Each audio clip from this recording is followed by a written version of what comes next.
People ask sometimes what it is like to live underground. They mean it as a question about deprivation, the dark, the weight, the absence of sky. I tell them the truth. I have never been afraid of the rock above me. Not once. Not in 41 years of tending the anchor array at Kalahari Deep Station, 2 kilometers below a continent that has carried our weight for longer than most civilizations have existed. The rock is not a ceiling, it is a foundation. That distinction took my species approximately 300,000 years to fully believe, and by the time the Koravan Lithic Survey Authority arrived at our outer boundary, on the morning of the 680,000th year of the sealing, we had believed it for 380,000 years running. I should say something about the anchors. The Koravan sealed the surface on what their records called the extraction day, a bureaucratic designation for the moment their resonance lock technology drove 48,000 anchor spikes into bedrock across 6 continents, tuned to a carrier frequency only Koravan survey equipment could unlock. And then they departed. The idea was clean in its way, not extermination, containment. A world sealed and catalogued for future cartographic review, whenever the authority got around to it. They got around to it 680,000 years later. What they did not account for was what happens when you leave 48,000 anchor spikes in the bedrock of a species that has nowhere else to go and 680,000 years to think. We reverse-engineered the first anchor in 82 years. Another 400 to understand the carrier frequency well enough to invert it. And then, because we had 48,000 of them, and we needed power more than we needed to remember what sky looked like, we ran them. All 48,000. Every one. I do not know who first suggested it. The name is in the archive somewhere, buried in the 2nd century engineering logs under the heading Productive Repurposing. What I know is that by year 1200 of the sealing, the Kalahari Anchor Cluster was load-bearing infrastructure for a settlement of 9 million people. By year 80,000, it powered a civilization of 2 billion who had, as a matter of deliberate cultural policy, stopped thinking of the surface as a destination and started thinking of it as a roof. The undersurface is 280 kilometers of tunnel and cavern, tiered in 12 levels. The light is bioluminescent. We cultivated the cultures in the 2nd century, bred them across 400 years of slow selection, until the blue-white glow of the cavern ceilings was as ordinary as a clouded afternoon is to someone born under open sky. The air is clean. The water is clean. The anchor grid feeds 14 settled systems through relay infrastructure built from the Koravan's own technology. And the Koravan themselves never filed a maintenance report on a single one of those 48,000 spikes in 680,000 years. That is important.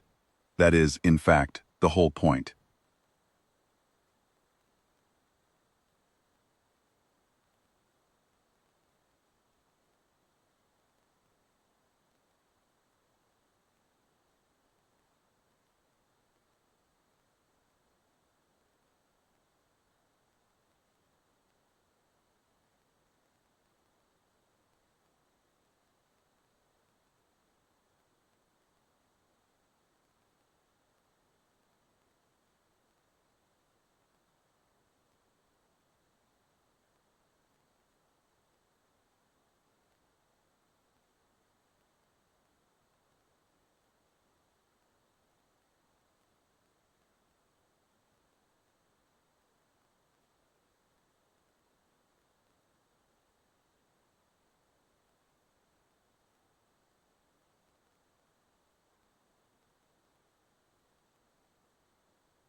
What was not standard was the return signal they were getting from their own anchors. Active, load-bearing, drawing 340% of rated capacity, and utterly indifferent to the unlock command they were broadcasting. The unlock command is designed to retract the anchor spikes. It assumes the anchors are still doing what they were built to do, sealing a surface. If you attempt to unlock an anchor that is running as a power core for a civilization of 38 billion people across 14 settled systems, the anchor does not retract. It answers on its own frequency. With 680,000 years of load data, I received the call to meet the survey commission at the Anchor Gallery at 900.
Survey Commander Teth Vor San was waiting, with two technical officers and a cartographic specialist, who was carefully not looking at anything directly.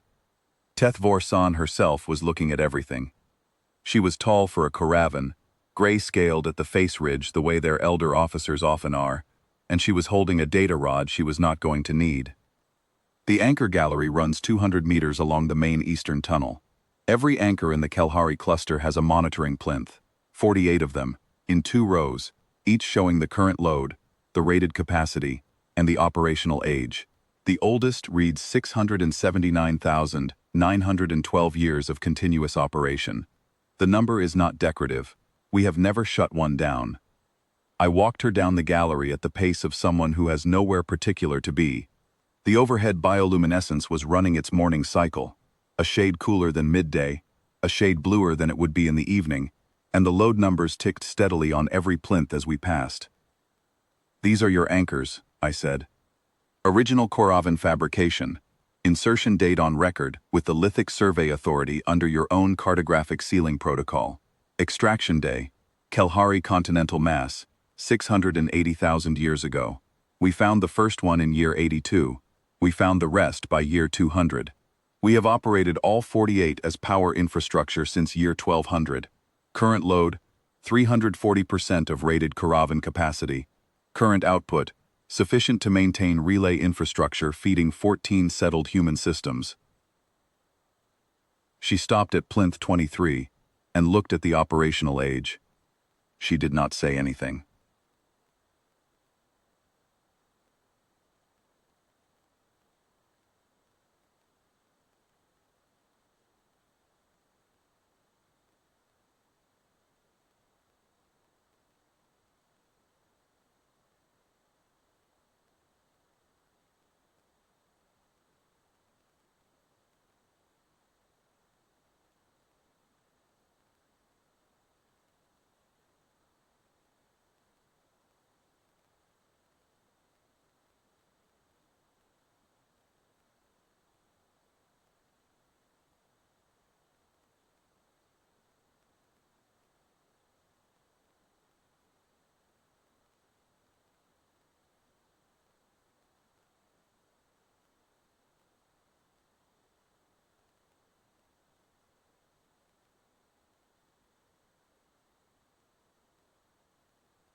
The load data on these 48 plinths represents 679,912 years of continuous operation.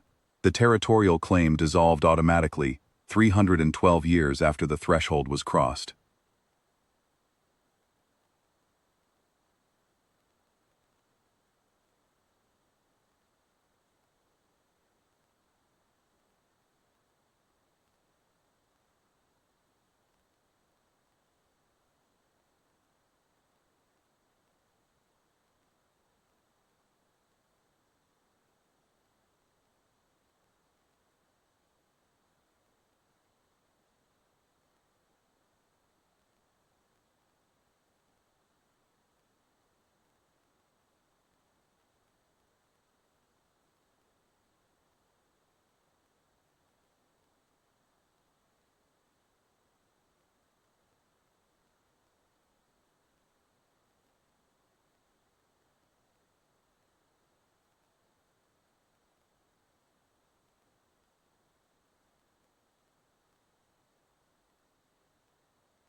The technical officer next to him translated, "He says the convention clause was intended for resource systems, not habitation.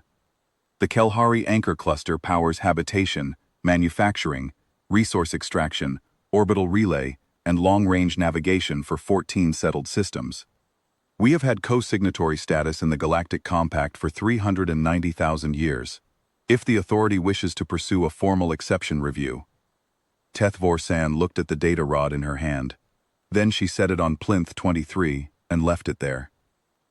"We will require a formal archive transfer," she said. 680,000 years of operational data.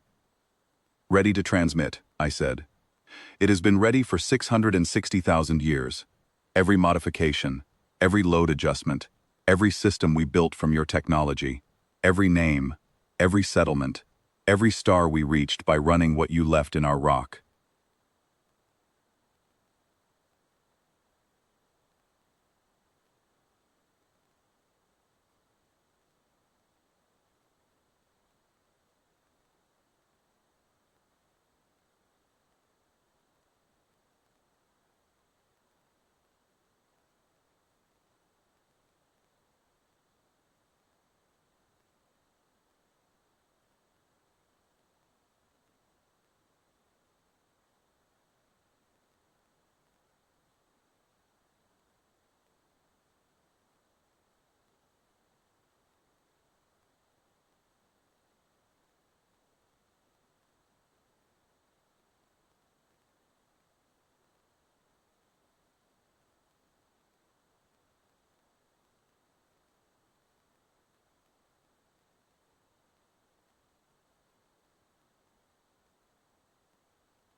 They did not change.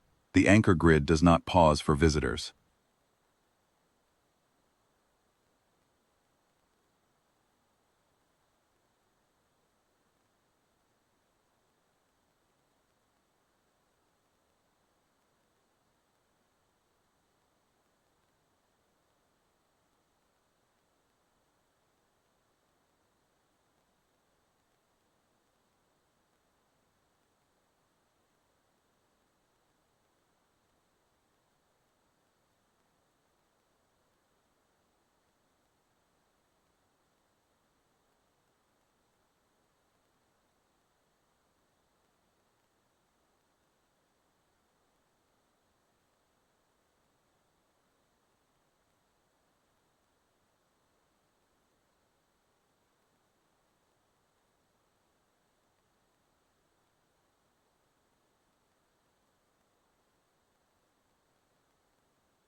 I respected that. At the gallery entrance, she stopped and looked down the tunnel toward the deeper levels. The residential columns, the bioluminescent glow rising from the second level, like a low and patient dawn.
Our first generation was afraid, I said. They went underground because the rock was the only safe thing left. and they were afraid of the dark, and the weight, and the silence. They were right that no one was coming. No one came for 680,000 years. I looked with her down the tunnel. By the time they stopped being afraid of the dark, they had made the dark worth living in. By the time they stopped being afraid of the weight was feeding 14 worlds.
We kept the record. Every generation, every name, every fear they put down. You should have it. She took it. I watched their vessels cross back past the outer marker at 1340. Then I returned to Cluster 47 and finished the calibration. Anchor Spike 47 Delta was running 2 points high on its load differential. Nothing serious. Nothing that had not been 2 points high for 800 years, while the relay station at Halvern Outer depended on it. I logged the dissolution, logged the archive transfer, logged the time.